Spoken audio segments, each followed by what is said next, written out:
Mesdames et messieurs de la presse, bonsoir. Très heureux de vous solliciter ce dimanche soir, encore une fois, dans le cadre de cet exercice permanent de redevabilité. Vous le savez, le président de la République était à Luanda tôt ce matin, comme il était prévu depuis plusieurs jours, dans les cas des discussions qui s'y déroulent. Nous avons eu les privilèges de l'y accompagner ce matin et nous avons croisé à Luanda Madame la ministre d'État, ministre des Affaires étrangères, mais aussi le haut représentant du président de la République qui nous fait l'honneur de participer à cet exercice exceptionnel de redevabilité parce que nous le faisons spécialement un dimanche parce qu'il est important pour nous, dans le cadre de la tradition qui est la nôtre sous la conduite du président de la République, de vous faire régulièrement le point de la marche du pays et surtout des situations particulière, spécifiquement la situation dans l'Est de la République démocratique du Congo, qui faisait depuis 2 ans, depuis juillet 2022, l'objet des discussions dans le cadre du processus de Luanda.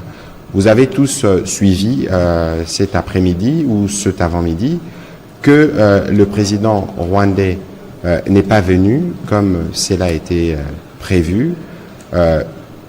Le président de la République est parti, non pas qu'il ne savait pas que son homologue rwandais ne venait pas, mais parce que nous tenons à la paix.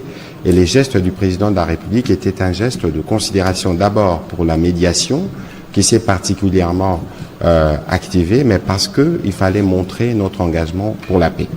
La suite, on aura peut-être l'occasion d'en parler, mais cet acte posé par le président rwandais ressemble beaucoup à une forme de paternité de l'action portée par les M23, parce que on en a voulu en faire une ligne rouge. On n'en dira pas plus parce que nous avions, dans le cadre du front justement diplomatique, un général j'ai passé l'expression passe, qui seconde le président de la République sur le front diplomatique. Madame la ministre d'État, merci de nous faire l'honneur encore une fois de participer à cet exercice de redevabilité. Il est un peu spécial parce que c'est dimanche, mais vous comprenez pourquoi. Nous savons que vous avez des heures et des heures encore de travail à continuer, mais on a voulu nous arrêter un moment pour que vous puissiez nous circonscrire d'abord le cadre de ce qu'on appelle Luanda, parce qu'on était censé en finir aujourd'hui ou tout au moins à l'étape des discussions. Ce n'est pas arrivé.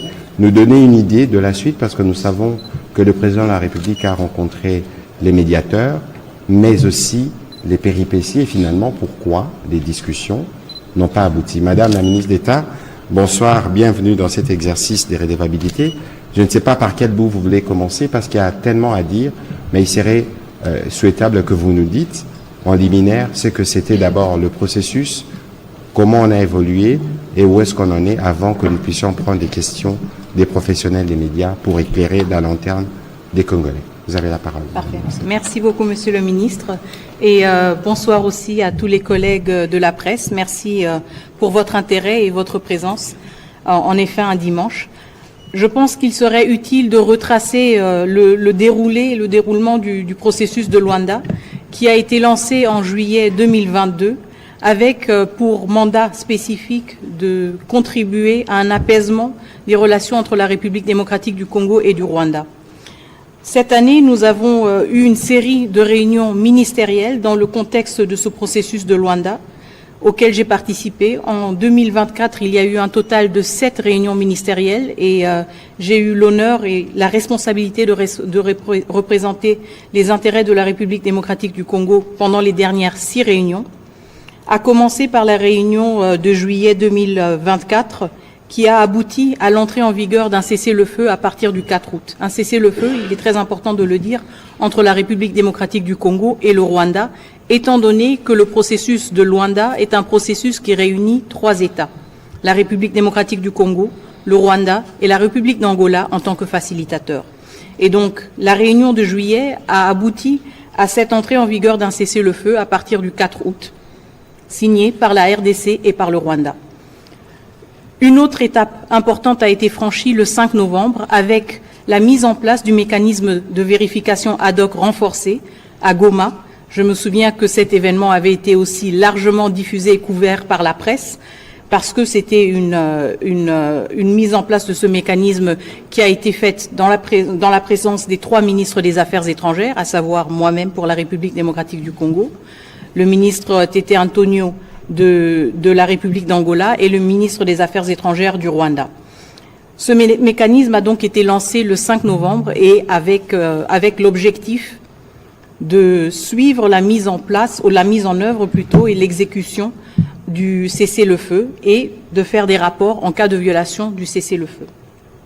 La troisième étape importante était la signature du concept d'opération le 25 novembre 2024 par la République démocratique du Congo et le Rwanda. Le concept d'opération, le cœur, si vous voulez, du projet d'accord qui a été présenté par la facilitation, a deux piliers principaux. Le premier, l'engagement du Rwanda de retirer ses forces du territoire souverain de la République démocratique du Congo. Et le deuxième pilier, l'engagement de la République démocratique du Congo de neutraliser les FDLR. Et donc, le 25 novembre, le concept d'opération a été signé par la RDC et par le Rwanda. Et hier, nous avions donc la 7e réunion ministérielle qui avait pour objectif de finaliser l'examen du projet d'accord qui avait été présenté par la facilitation aux deux parties prenantes et ainsi préparer le sommet prévu aujourd'hui, le 15 décembre, entre les présidents de la République démocratique du Congo, du Rwanda et de l'Angola. Et donc maintenant, je voudrais me pencher sur le déroulé de la réunion d'hier, la réunion ministérielle, parce qu'en effet, comme le ministre Mouyaya l'a indiqué, le sommet n'a pas eu lieu aujourd'hui et ceci était lié à une série d'impasses et de blocages pendant les négociations, les dernières négociations que nous avons eues hier. En effet, pendant ces négociations, le Rwanda a brandi à nouveau le prétexte de l'importance d'une solution négociée et d'un dialogue direct entre le gouvernement de la République démocratique du Congo et le groupe terroriste du M23. Une chose que nous n'avons jamais acceptée et que nous n'allons jamais accepter. Ce qui est clair, c'est que le groupe armé M23 était partie prenante du processus de Nairobi, s'est auto-exclu quand il a repris les armes et que si ce groupe veut avoir un espoir en termes d'une possibilité d'exprimer ses griefs, et c'est par le président Uhuru Kenyatta. Et donc, la question du M23 a ressurgi, mais cette fois-ci sous une autre forme, parce que le Rwanda a insisté sur le fait qu'il y ait d'abord un dialogue direct entre la RDC et le M23 avant même qu'un accord puisse être signé. Et donc on voit que c'est une approche différente. Quand on parle du CONOPS, quand on parle de l'engagement pris par les deux parties, soit de retirer les troupes rwandaises de la RDC ou de neutraliser les FDLR, ce sont des engagements qui sont pris dans le cadre d'un accord qui va être signé. Par rapport à la question du M23, le Rwanda a mis comme condition préalable à toute signature et à tout sommet qu'il y ait d'abord un échange direct et un dialogue direct entre la RDC et le M23. La République démocratique du Congo a rejeté cela, tout d'abord parce que c'était une tactique qui a été sortie en dernière minute et nous l'avons vu pour ce qu'elle était, une tactique pour bloquer le processus, et aussi parce que nous avons toujours défendu notre position. Nous n'allons pas discuter directement avec un groupe terroriste. Et donc ceci a eu pour résultat que le Rwanda a exprimé son avis que le sommet n'avait plus lieu d'être.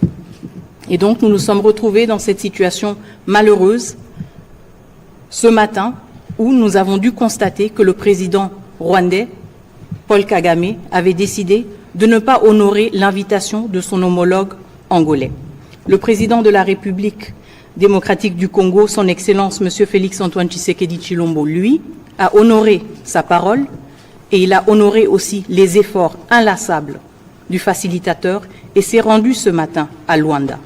Il s'est rendu ce matin à Luanda pour lui-même aussi constater l'absence de son homologue rwandais, ensemble avec le facilitateur. Et je pense que nous sommes arrivés à un moment assez tournant parce que nous avons tous pu constater hier que le Rwanda, la République démocratique du Congo et l'Angola étaient très proches d'avoir un accord de paix. Mais que le Rwanda a fait le choix de supporter et de continuer son appui envers le M23 aux dépens d'une perspective d'une paix et d'un accord de paix. Entre la paix et le M23, le Rwanda a choisi le M23. Donc, je pense que ça nous donne déjà un peu le tableau général de la situation dans laquelle nous nous sommes trouvés. Mais encore une fois, je pense que c'était important que le président de la République se soit rendu à Luanda parce qu'il a pu échanger avec son homologue angolais et aussi exprimer sa reconnaissance pour ses efforts de médiation qui ont été déployés pendant plus de 2 ans par l'Angola. Et donc voilà, merci beaucoup Madame la Ministre d'État de la concision. Vous avez dit beaucoup de choses, nous aurons l'occasion de revenir sur certaines avec les questions qui seront posées, mais très rapidement, comment s'est déroulé justement ces discussions? Parce que nous savons que vous alliez jusqu'à des heures. Nous avons suivi que, par exemple, les Rwandais traînaient les pieds pour venir. Vous avez dit il y a quelques jours au Conseil de sécurité que dans le cadre, par exemple, du mécanisme de vérification, les experts ne venaient toujours pas. Est-ce qu'il y avait véritablement une volonté durant ces discussions de parvenir à une solution ou est-ce que c'était les gesticulations habituelles pour finalement dévoiler les vrais visages à la fin?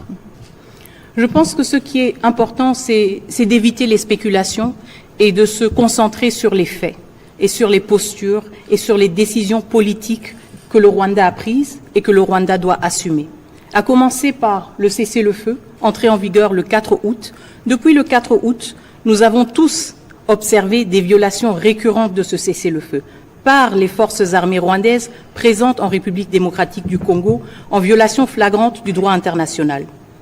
C'est la raison pour laquelle la facilitation, la République démocratique du Congo et le Rwanda aussi ont mis en place le mécanisme de vérification ad hoc renforcé pour que toutes ces allégations de violation du cessez-le-feu puissent être examinées et corroborées.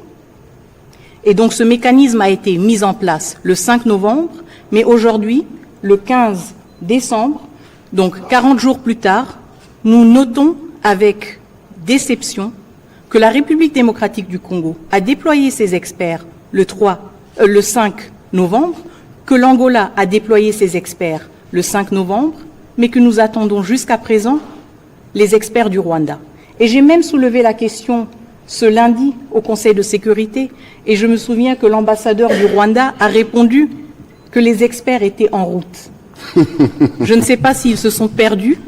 Je ne pense pas que le Rwanda soit si grand qu'on se perde pendant tant de jours, mais ils ne sont toujours pas arrivés à Goma.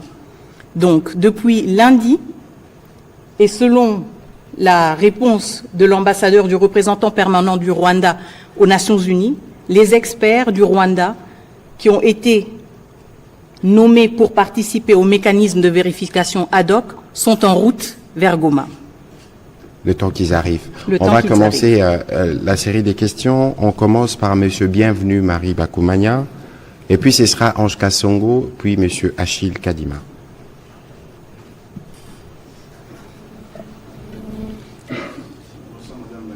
Bonsoir. Est-ce que la partie congolaise était surprise par ces refus du Rwanda de se présenter à la table de la signature? En cette séance, je suppose que vous avez compris comment il procède. Ma deuxième question, elle est aussi petite. Rwanda parle de report. Kigali également parle de report. Kinshasa parle de quoi? Report ou échec? Merci. Voilà. Madame la ministre d'État, vous pouvez répondre s'il vous plaît. Alors, la surprise, écoutez, comme je l'ai dit, nous constatons toujours la posture du Rwanda et je pense que cela édifie notre compréhension de la partie rwandaise dans sa posture de négociation. Surpris, non, nous ne l'étions pas parce que, comme je l'ai indiqué auparavant, les discussions étaient extrêmement difficiles et pénibles.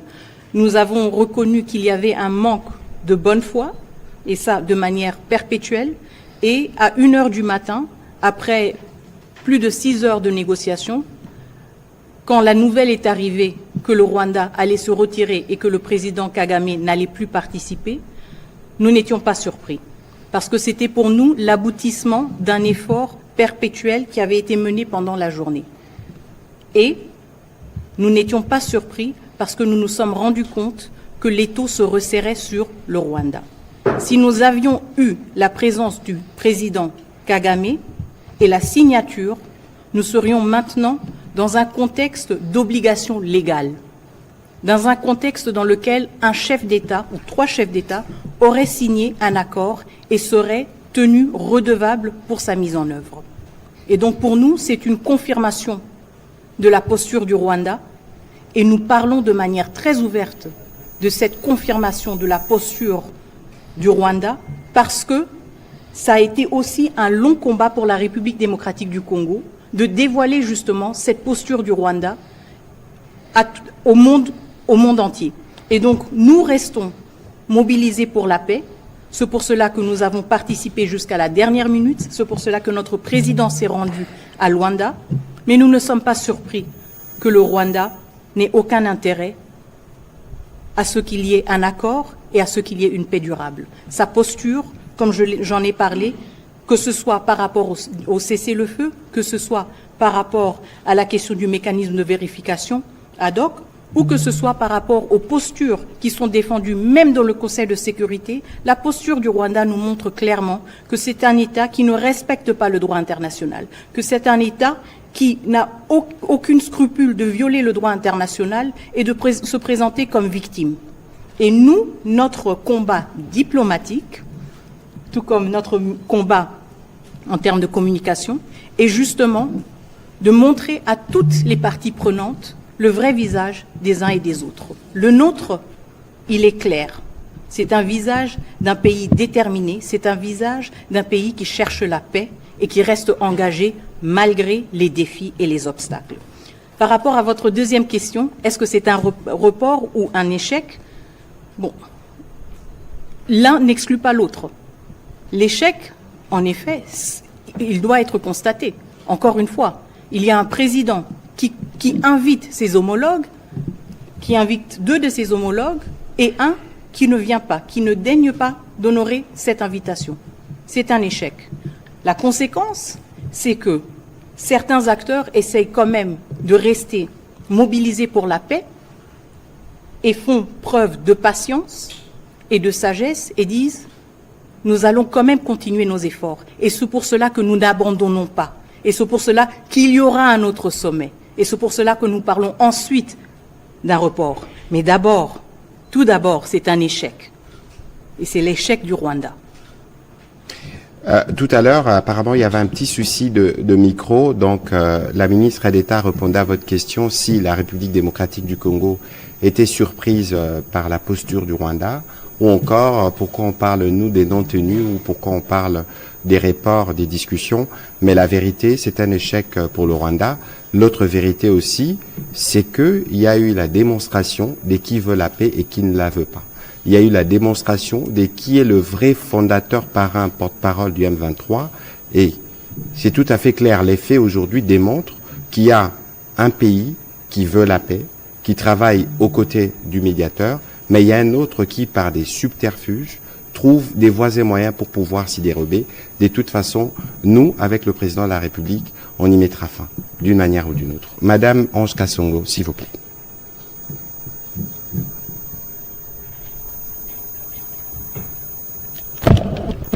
Bonsoir, leurs excellences. Alors, permettez-moi de poser mes 2 petites questions en anglais, s'il vous plaît.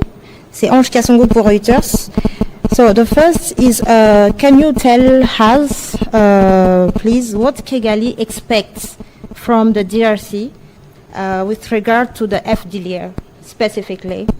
And secondly, we want to know what does this postponement mean for hopes of resolving these conflicts, finally? Thank you. Do you want to go now, or maybe we should answer on that at the end of the briefing? We can do that, yeah.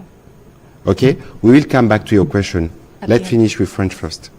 Okay? Thank you. On va prendre la question d'Achille Kadima. Comme ça, on perd pas le fil. On aura l'occasion de répondre en français, en anglais, mais aussi en lingala, pour que les gens puissent bien comprendre. Allez-y, monsieur Achille Kadima, s'il vous plaît. La ministre, selon votre collègue des affaires étrangères du Rwanda, vous n'êtes pas tombé d'accord à cause de l'intransigeance de votre délégation, à cause de l'intransigeance de la République démocratique du Congo. Dites-nous, madame, sur quel point Kinshasa ne saurait transiger? Quelle est la ligne rouge à ne pas franchir? La deuxième question s'adresse au ministre de la Communication. Monsieur le ministre, comment interprétez-vous les refus du président Paul Kagame de faire les déplacements de Luanda? Merci. On va commencer par la ministre d'État et puis je pourrai commenter juste après. La question de ligne rouge, elle est claire, elle a toujours été claire et défendue par la République démocratique du Congo. Nous n'allons pas dialoguer avec un groupe terroriste comme le M23. La République démocratique du Congo, vous le savez tous mieux que moi, vient de très loin. Quand il s'agit des groupes armés, quand il s'agit aussi du poids des négociations que le pays a eu à engager avec des groupes armés qui ont utilisé la violence et la force pour avoir un accès politique ou pour avoir de l'importance ou de l'influence politique ou un accès à des ressources quelconques. Cette page a été définitivement tournée.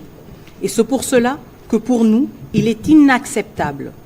Et je ne pense pas que la République démocratique du Congo soit une exception mondiale quand nous disons qu'il est inacceptable de négocier directement avec un groupe armé qui bombarde des camps de déplacés, qui tue et qui massacre des civils, qui viole des femmes, qui pille des ressources naturelles et qui est aussi coupable d'attaques contre des soldats de la paix.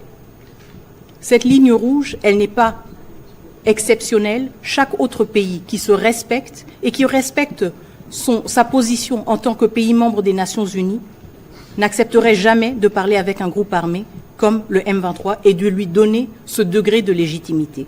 Il y a un cadre très spécial pour la question des groupes armés congolais et c'est le processus de Nairobi. Il n'y a pas de traitement exceptionnel et il n'y a certainement pas de récompense pour les pilleurs, les violeurs et les assassins. Voilà. Alors, sur votre question, comment interpréter le refus du président rwandais de venir à Luanda? Peut-être qu'il faut lui poser la question. Mais si moi je dois vous répondre, c'est parce qu'il refuse de voir la mort de sa créature, parce qu'en réalité, en signant l'accord avec le gouvernement de la République démocratique du Congo, c'est consacrer la fin. Parce qu'on vous a déjà démontré de mille et une manières que les M23 en réalité n'existent pas. C'est un groupe des supplétifs de pantins qui sont recrutés pour le besoin de faire la couverture de ces œuvres malsaines qui consistent principalement au pillage de nos ressources. La ministre d'État l'a déjà dit et redit plusieurs fois. La guerre, elle est économique. Le mobile qui sont poursuivis par les M23, c'est de s'emparer des zones minières pour être sûr que nous continuons ou que le Rwanda continue à s'approvisionner depuis 30 ans.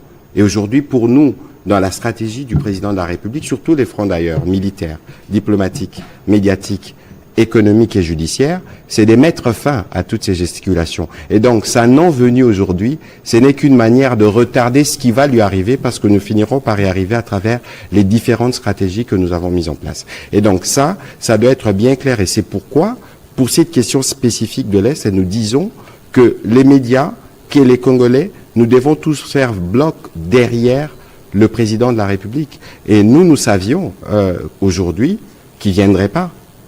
Tout simplement parce que lorsqu'il regarde ce qu'il engrange comme profit à travers les déplacements de population, à travers le pillage systématique, il ne pouvait justement pas trouver sa place dans un environnement où on veut parler de paix, dans un environnement où pendant plusieurs jours, en cette réunion, durant plusieurs mois, ces équipes ont convenu avec les nôtres. Je fais juste un tout petit rappel. Au début de cette crise, les Rwandais parlaient de 3 choses. Ils nous parlaient de quoi? Des discours de haine.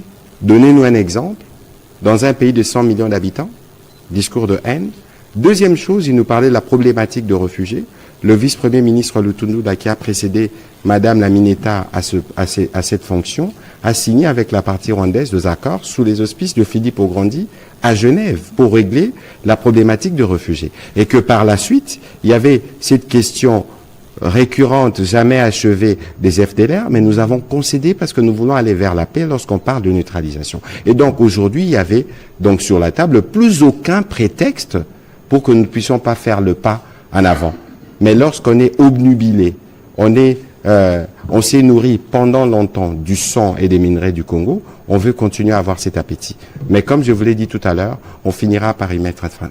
Les Alors, amis on ne va... vont pas m'en vouloir. Une dernière question. Allez-y rapidement alors. Est-ce donc un refus pour revendiquer la paternité du M23? Mais je l'ai dit en liminaire, c'est la paternité du M23 qui a été bien évidemment revendiquée. Parce que vous savez, avant, c'était toujours des camouflés. Si les M23 étaient véritablement un problème congolo-congolais, pourquoi les Rwandais doivent en faire une exigence dans les discussions avec les Congolais? Pourquoi? Pourquoi? C'est une affaire rwandaise qu'ils essayent de congoliser, parce que parmi nous, il y a des traîtres qui choisissent de rejoindre leur camp en espérant, malheureusement pour eux, qu'ils pourront tuer des Congolais pour arriver aux responsabilités à Kinshasa. Ça n'arrivera plus. Ils auront à la fois le président de la République et le peuple congolais derrière. On va évoluer avec M. Éric Izami. Merci de la Madame Lamineta, vous avez dit et vous avez fait mention que c'est un échec. Mais en même temps, vous avez parlé aussi du report. Alors, que répondez-vous à ceux des Congolais qui pensent que penser au report, c'est comme si nous, Kinshasa, nous croyons encore à ces processus qui a été, à mon avis, vidé de sa substance avec son non venu. Et puis au ministre de la Communication et Médias, Excellence, que répondez-vous à ceux des Congolais qui pensent que finalement on a compris, tout le monde a compris que Kagame ne respecte jamais rien.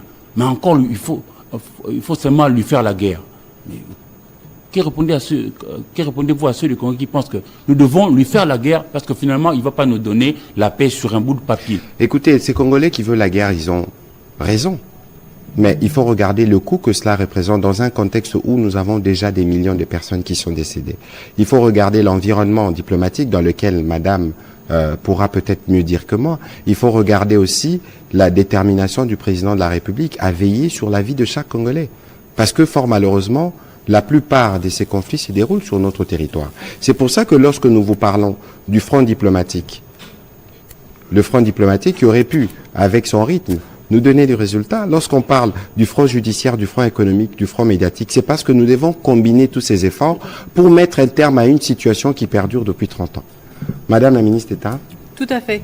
Et justement, je comprends tout à fait la préoccupation et l'interrogation sur la viabilité du processus de Luanda après un tel échec.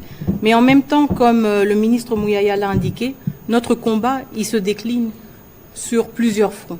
Le front diplomatique, c'est le front du dialogue, c'est le front des négociations, c'est le front de l'effort inlassable. En même temps, nous avons d'autres fronts. Nous avons notre front militaire, nous avons notre front médiatique. Et donc, en même temps, nous restons concentrés sur ce processus de Luanda. Pourquoi?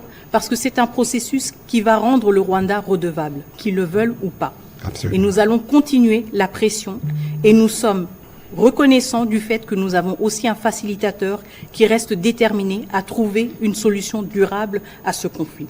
C'est aussi une manière très importante pour nous de confronter tous nos amis, tous nos alliés de la communauté internationale qui nous encouragent à privilégier la voie diplomatique. Et en effet, nous la privilégions. Mais en même temps, il faut un environnement propice, un environnement diplomatique propice qui rende ce genre d'efforts diplomatiques aussi viable. Et c'est là où nous responsabilisons ceux qui insistent sur la voie diplomatique. Maintenant que nous avons prouvé et que nous prouvons chaque fois que nous allons à Luanda notre détermination, notre sérieux, et que nous faisons face chaque fois à une partie rwandaise qui aime nous faire perdre du temps, qui se perd dans des discours politiques, qui n'honore même pas des invitations d'un chef d'État, nous voulons aussi mettre à l'épreuve cette communauté internationale, ses amis, ses alliés qui insistent sur cette approche diplomatique. Maintenant, c'est le temps que ces voix-là s'élèvent et qu'elles tirent les conséquences des actions et des postures des uns et des autres. La République démocratique du Congo, le président de la République, était aujourd'hui à Luanda. Et il était à Luanda parce qu'il voulait signer un accord, parce qu'il voulait la paix. Où était son homologue rwandais? Très bonne question. Merci. Monsieur Pichi Moulumba, s'il vous plaît.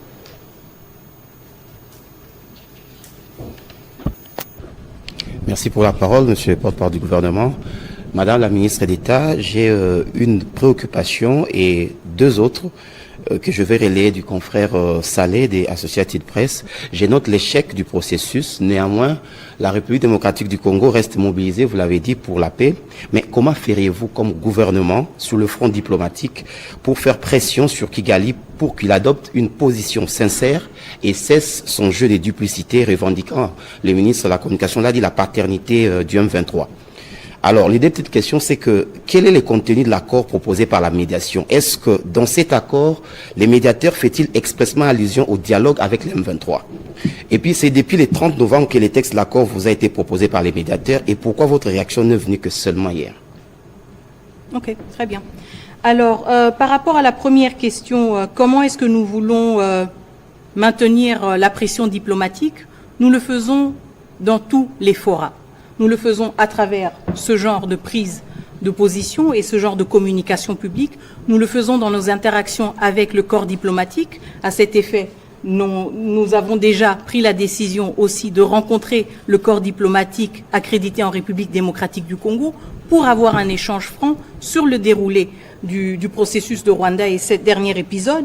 Nous le faisons aussi au Conseil de sécurité, où nous confrontons le Rwanda, mais nous confrontons aussi le Conseil de sécurité à ses responsabilités. Nous les posons tous devant leurs responsabilités. Le Conseil de sécurité a pour responsabilité et pour rôle d'être le garant de la paix et de la sécurité internationale. Quand il y a un pays membre des Nations Unies qui se permet de violer l'intégrité territoriale d'un autre pays membre, il faut qu'il y ait des sanctions.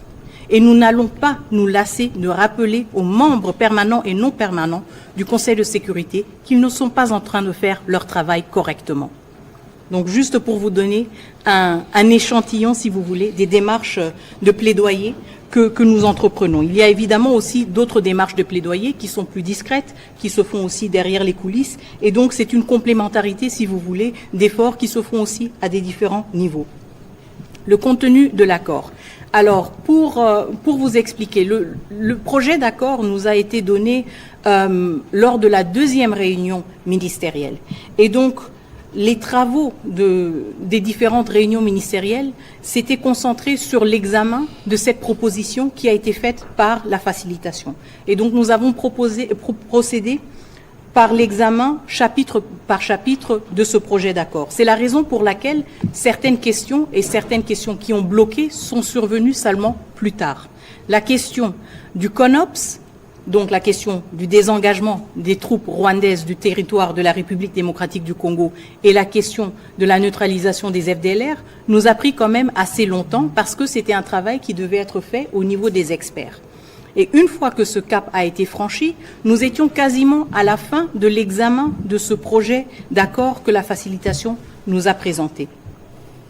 Le problème qui s'est posé hier quand le Rwanda a insisté sur l'inclusion justement d'un dialogue direct entre la République démocratique du Congo et le M23, chose que nous avons toujours rejetée et que le Rwanda a ajouté à cela la condition qu'un tel dialogue ait lieu avant toute signature d'un accord. Et c'est la raison pour laquelle nos travaux n'ont pas abouti hier et que malgré le fait que plus de 90% du travail d'analyse, de négociation de l'accord présenté par la facilitation n'a pas abouti parce que le Rwanda s'est cambré sur sa position d'insister que la République démocratique du Congo, un État souverain, ait à négocier et à engager un dialogue direct avec un groupe terroriste, le M23. Et le Rwanda, encore une fois, je le réitère, était devant l'opportunité de mettre fin à ces négociations sur l'accord.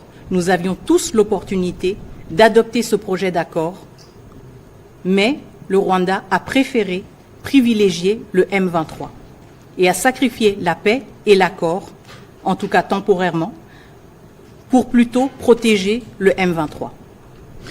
Donc voilà, on va prendre une série de questions pour terminer. D'emblée, nous voudrons nous excuser pour les téléspectateurs du journal de la télévision nationale.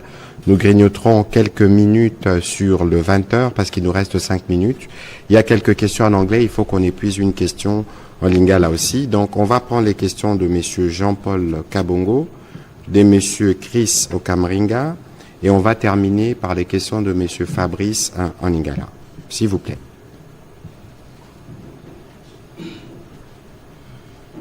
Allez-y, s'il vous plaît.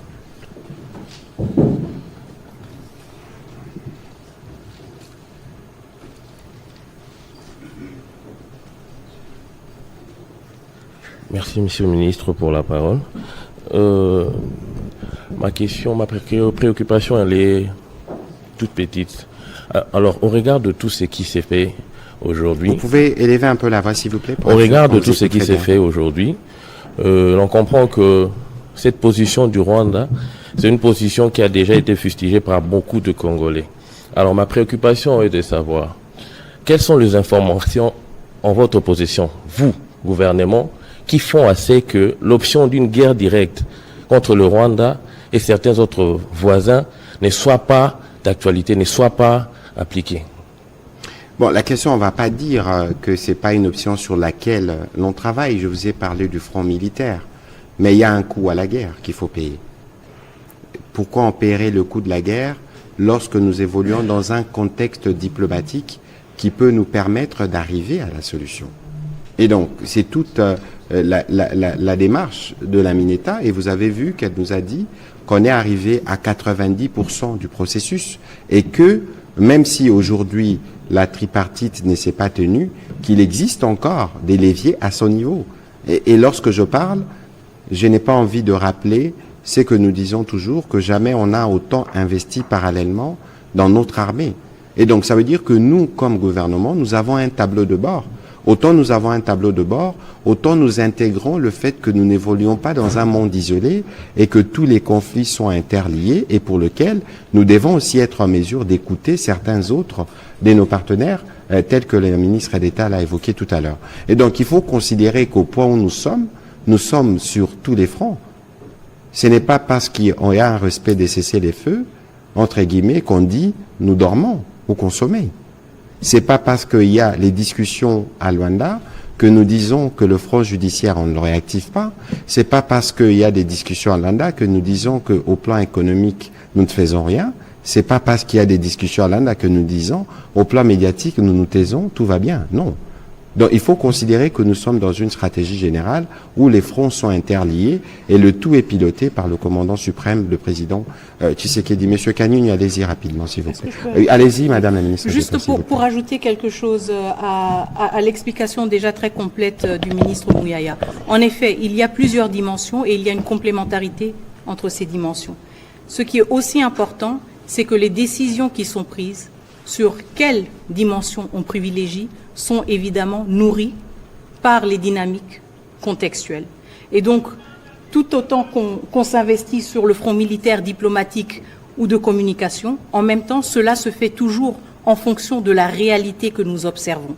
Et donc, nous ne pouvons pas non plus exclure que parfois, nous privilégions une approche beaucoup plus qu'une autre approche. Et ça veut dire que c'est aussi une lecture dynamique du contexte qui nous permet à appuyer ou à mobiliser, à activer des leviers en fonction du comportement et en fonction des dynamiques que nous observons sur le terrain.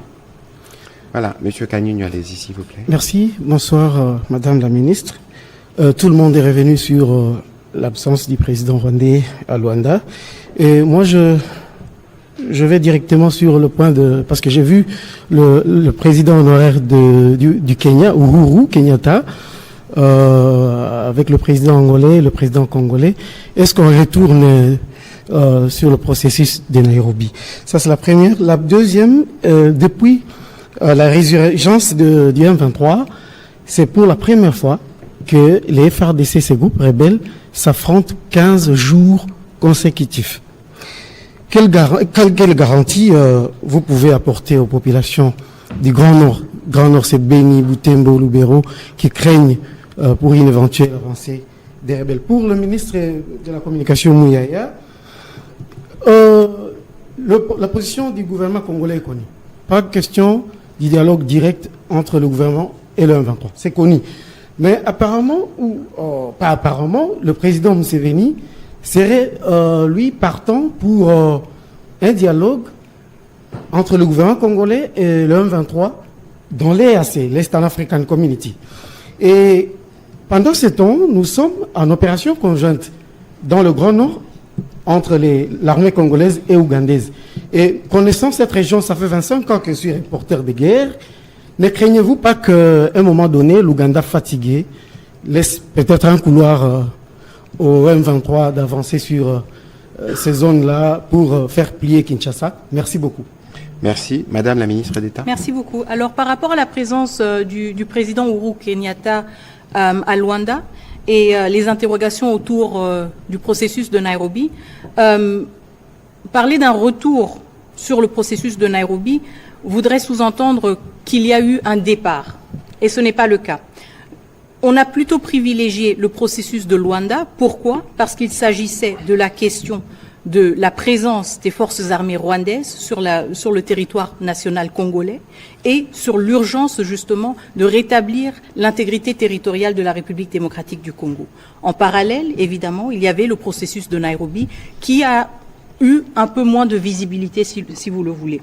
Ce qui est important, c'est que maintenant, le président Uhuru Kenyatta est à nouveau mobilisé et en échange direct avec le président Tshisekedi, mais aussi avec le président Lorenzo. Pourquoi? Parce que la question des groupes armés locaux et des passerelles, si vous voulez, entre le combat armé et la vie civile est de plus en plus importante pour la République démocratique du Congo et que nous voulons mettre l'emphase là-dessus. En même temps, c'est aussi une manière de clarifier et de signaler de manière très transparente que le M23 a une occasion, une opportunité et une voie d'issue de ce combat militaire, de ce combat armé. Donc le processus de Nairobi est redynamisé, il est dynamique et il offre justement des perspectives pour les groupes armés congolais actifs dans l'est de la République démocratique du Congo et il a évidemment un caractère complémentaire, si vous voulez, à certains aspects du processus de Luanda. Et donc nous nous réjouissons aussi du fait que le président Kenyatta était présent à Luanda, parce que ça nous montre aussi que ces deux présidents, le président Lorenzo et le président Kenyatta, sont mobilisés et sont prêts à travailler ensemble pour des solutions durables et une fin durable à la crise en République démocratique du Congo. La question sur les 15 jours d'affilée d'offensive et de combat entre les M23 et les FARDC et la question des garanties que nous ou que le gouvernement de la République démocratique du Congo peut donner à la population. La garantie, c'est que nos FARDC vont continuer à défendre chaque millimètre et chaque mètre de notre territoire, vont continuer justement à barrer le chemin aux forces de défense du Rwanda et vont continuer à défendre l'intégrité territoriale de la République démocratique du Congo. Évidemment, nous ne nous réjouissons jamais quand il y a des affrontements parce qu'il y a un risque exacerbé de victimes civiles. Mais en même temps, je pense aussi que le fait que pendant 15 jours, nos FARDC restent valiants et montrent justement leur détermination, c'est quelque chose d'important, c'est un signal fort et ça nous montre aussi que nous sommes protégés par nos FARDC. Voilà, sur cette question, c'est qu'il faut savoir que ce n'est ni l'absence du président rwandais à Luanda aujourd'hui, ce n'est ni la présence de ces forces dans l'est de la RDC qui vont nous faire revenir sur notre position qui est très claire que je rappelle, nous ne négocierons jamais avec les M23. Encore que, si vous avez bien suivi les propos de la ministre d'État tout à l'heure, elle a dit la discussion qui est prévue avec les groupes armés est prévue dans le cadre du processus de Nairobi. Et la présence du président honoraire Uhuru Kenyatta à Luanda était justement illustratif de la volonté portée par les médiateurs de la crise de s'assurer que les composantes vont de pair. Nous savons tous aujourd'hui, et grâce d'ailleurs au président Kagame, par son absence, que c'est lui le vrai père du M23. Il a toujours régné, mais aujourd'hui il a assumé en portant ouvertement la responsabilité de ne pas faire aboutir le processus aujourd'hui, parce que pour lui, sa créature ne peut pas mourir grâce à sa signature ou à cause de sa signature. C'est la vérité, c'est l'autre vérité d'aujourd'hui, et certains diraient même en langage un peu politicien ici, que c'est lui l'autorité morale du M23. Et donc, lorsque vous parlez de la question du président Museveni, avec l'Ouganda, il faut dissocier ce que nous faisons ensemble dans le cadre de la traque contre les EDF, parce que le terrorisme, c'est combat en coalition. Même la toute-puissante États-Unis combat les terrorismes en coalition contre Daesh et contre... Pour ce qui concerne la question du M23, je crois que le président Museveni, comme tous les autres présidents de la région, savent qu'il existe un processus.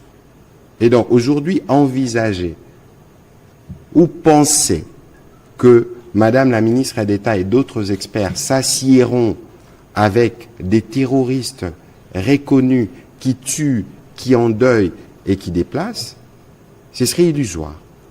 De toute évidence, les mécanismes sont prévus. Il ne faudrait pas accorder des primes à la guerre ou à la violence, parce que ça donnerait d'autres exemples. Ramener les M23 à la table des négociations, c'est recréer des problèmes qu'on a combattus. Brassage, mixage avec le président de la République. Le virage qu'on a pris, c'est de nous assurer que nous débarrassons notre armée des traîtres et de tous ceux qui peuvent faire les jeux de l'ennemi pour nous assurer que la montée en puissance soit une réussite. L'illustration, justement, des 15 jours dont vous avez parlé, on veut faire du talk and fight. On pense pouvoir nous faire pression en violant délibérément les cessez-les-feux que Madame la ministre d'État a expliqué tout à l'heure, pour penser qu'on peut, nous, baisser la garde.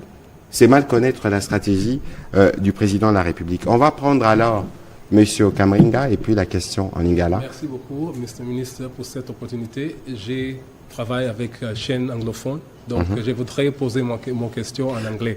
Please go. I think you're going to answer to Madame Ange Kasongo questions so at the same time, and then we're going to finish in Lingala. The failure of the meeting between these two leaders is a big disappointment to people who are hoping that a peace deal would be reached. Where do we go from here from DRC's standpoint? My second question is, Rwanda has issued a statement saying that this postponement will allow the facilitator, President Joao Lorenzo, and former Kenyan President Uhuru Kenyatta to have a dialogue. And the dialogue is supposed to be between DRC and M23. I would like your reaction about that. Thank you. Thank you. Ok, donc je réponds aux trois questions en anglais. En anglais, Okay. Et puis on prendra la dernière en lingala. Très bien, je commence avec celle-ci.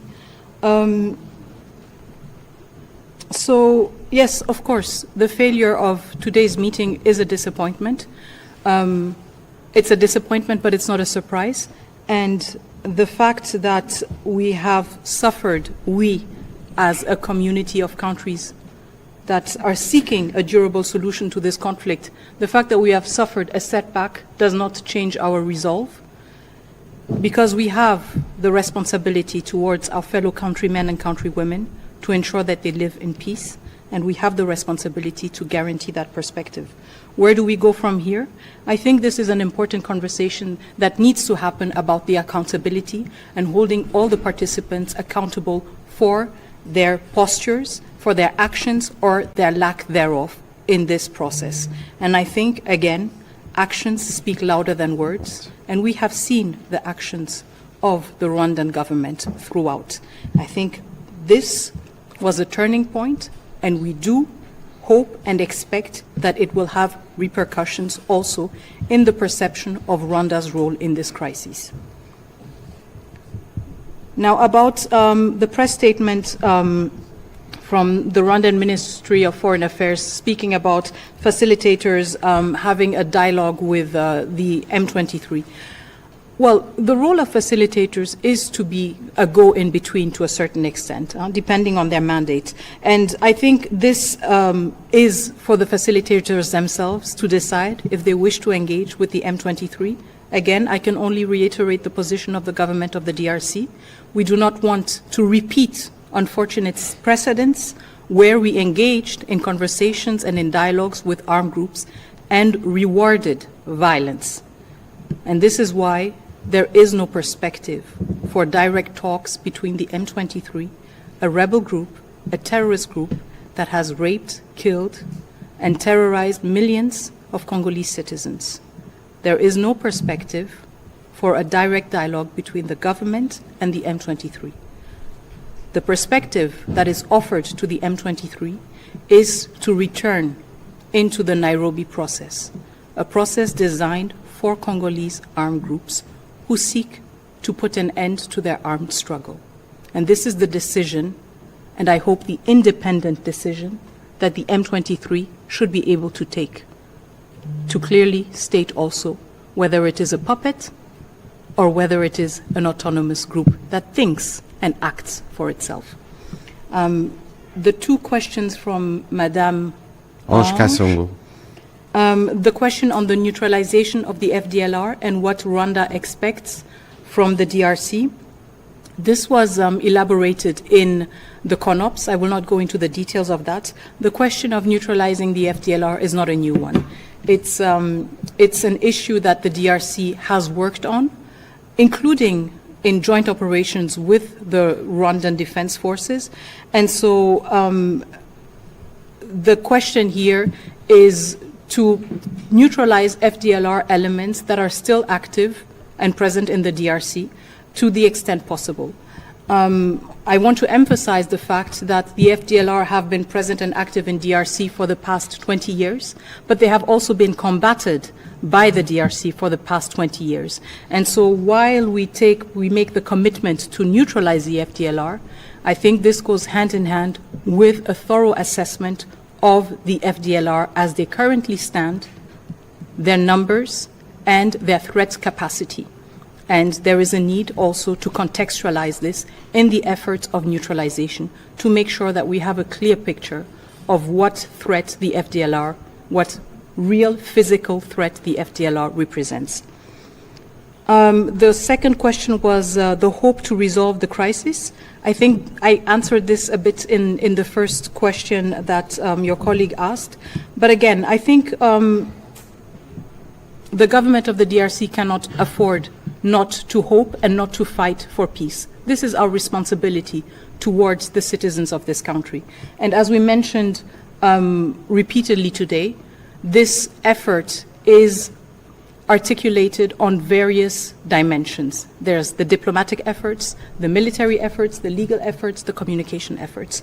And so in this context, I, as a Minister of Foreign Affairs, will continue all my diplomatic efforts, will reinforce these efforts to make sure that we keep the pressure and to make sure that we keep also the trajectory that was set forth in the Luanda process to help us navigate and reach a durable solution to the crisis which we find ourselves in.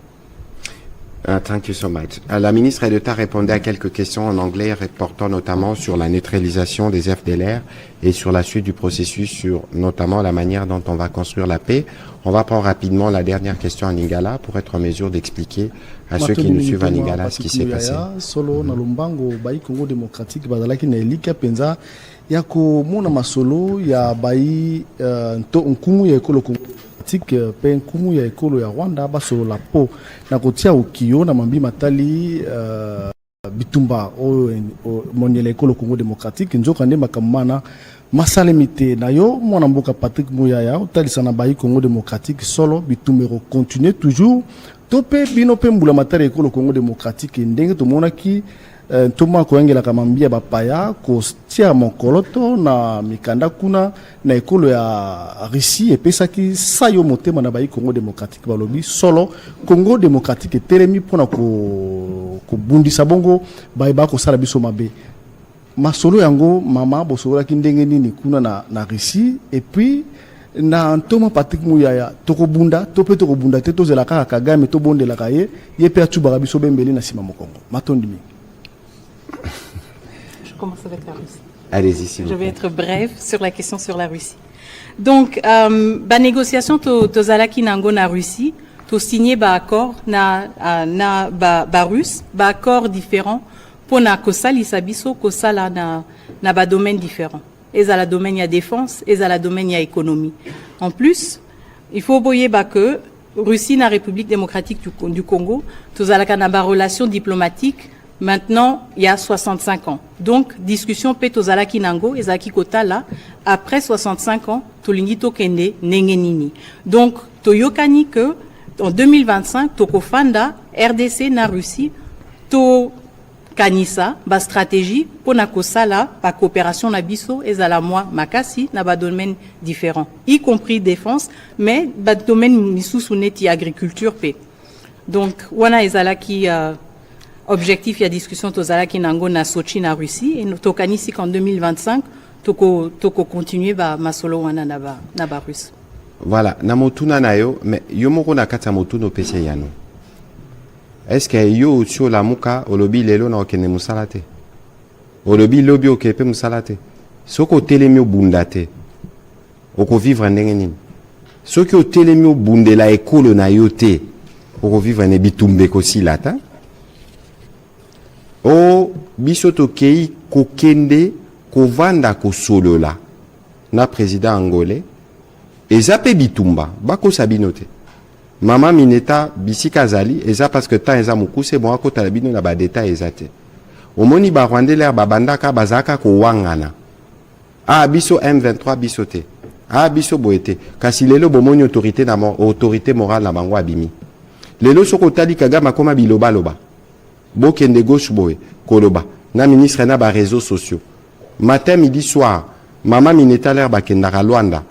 Asalaka rapport na Mokondi, asali rapport da conseil po bayoka na makambo oyo eza ba discussion babi oyo eza à une certaine dimension moyen to sale lango makele les ananoté. Mais kasi bango monaka koloba muno koloba mingi esumukaka. Kasi lelo mabena bango monani na mpoasa. Parce que batunyo su bayebaki que lelo 7e fois ba discussion et salami. Ba discussion ça qui makasi l'air etalaki oyo mama lobia wa makambotali désengagement il y a ba force na bango bazana kati ya territoire na biso ba rapport à Nations Unies s'établir bazakasuki 4000 na makamnyo so basala kaya mabe d'une part biso petozaki da responsabilité na biso po ba kosela biso bakamobele o ba FDLR to lobi bon d'accord tokosi lisango kasi lelo il fallait ko komiselo ko ana na suka bon to banda ko solo là depuis 2 ans.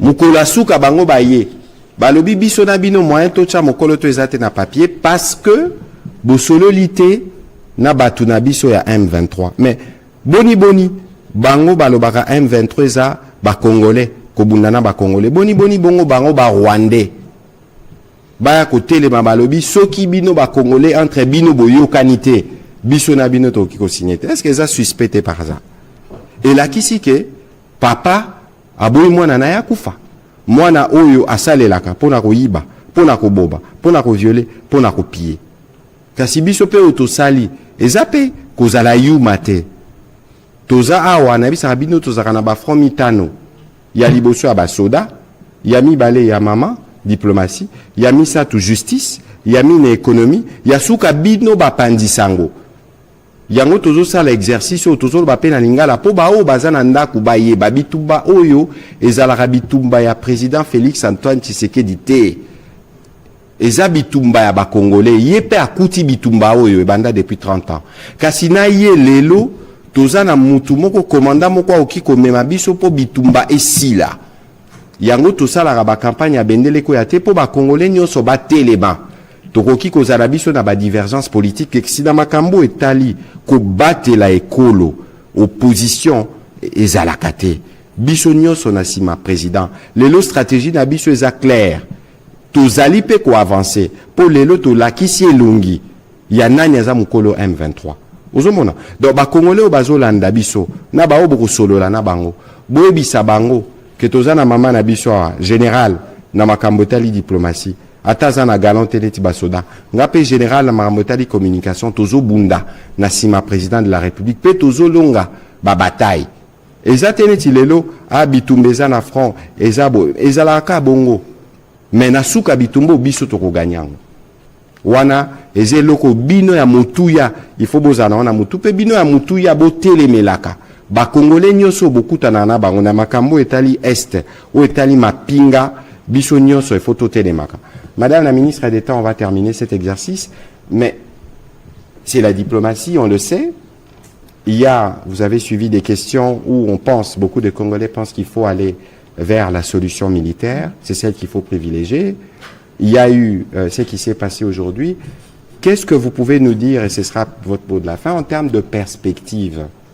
Est-ce qu'aujourd'hui, on peut continuer à croire que le front diplomatique que vous dirigez à la suite du président de la République va nous amener les réponses parce que nous voulons nous assurer que notre souveraineté, notre intégrité territoriale est respectée? Merci beaucoup. Je pense qu'en effet, nous restons mobilisés sur le front diplomatique. En effet, aujourd'hui, c'était un échec. Il y a eu beaucoup d'énergie qui a été dépensée pour avancer vers la signature de cette proposition d'accord. Malheureusement, ceci n'a pas abouti. Mais néanmoins, il était important aussi que le président Félix-Antoine Tshisekedi Tshilombo échange avec son homologue angolais, qui l'a rassuré de sa détermination aussi de continuer sa mission en tant que facilitateur. Et je pense que c'est là la prochaine perspective et la prochaine étape. Le facilitateur qui a un rôle particulier, qui a un mandat qui lui a été conféré par l'Union africaine, qui a aussi l'appui du Conseil de sécurité. Je pense que maintenant, nous allons espérer que la facilitation va se mobiliser davantage pour continuer ses bons offices, peut-être de manière moins visible que dans le contexte d'un sommet, mais je pense que la détermination du président Tshisekedi et la détermination du président Lorenzo étaient très visibles et très palpables aujourd'hui, et je ne pense pas qu'ils sont prêts à abandonner ce combat sur ce front diplomatique. Et donc, nous continuons à espérer et nous continuons à compter aussi sur la détermination de la facilitation angolaise. Évidemment, des autres pays partenaires que vous réunirez dès demain, disons les ambassadeurs, pour être sûr que ceux qui privilégient la solution diplomatique s'impliquent davantage pour utiliser d'autres leviers de pression. Mesdames et messieurs, on va terminer à cet instant cet exercice de redevabilité. Nous voulons vous remercier encore une fois, Monsieur le haut représentant, d'avoir voulu apporter votre soutien parce que vous composez l'équipe avec la ministre d'État et d'autres experts qui est à pied d'œuvre à Luanda pour le front diplomatique. Merci de continuer à servir la patrie. Pour ce qui nous concerne aujourd'hui, nous devons juste vous rappeler la détermination du président de la République à mettre fin à la guerre. Sa présence aujourd'hui à Luanda était une illustration de cette détermination justement. Bamisusu Balobi, Bakimi, appelé par forfait. Mais la question pour Nabiso, c'était une question de démontrer à la face du monde que tout ce que nous disons, nous disons c'est que nous sommes en mesure de faire et de respecter. Et ce n'est peut-être pas le cas de l'autre côté, parce que le mobile du sang, le mobile du pillage et encore le mobile, le premier, et qui empêche de voir la voie de la paix qui s'était ouverte. Madame la ministre d'État, merci beaucoup. J'espère que nous aurons une nouvelle fois l'occasion de revenir encore une fois pour édifier le peuple congolais de l'action que vous portez à la tête de votre ministère. Merci à vous, mesdames et messieurs, pour votre participation. Bonne soirée. Merci.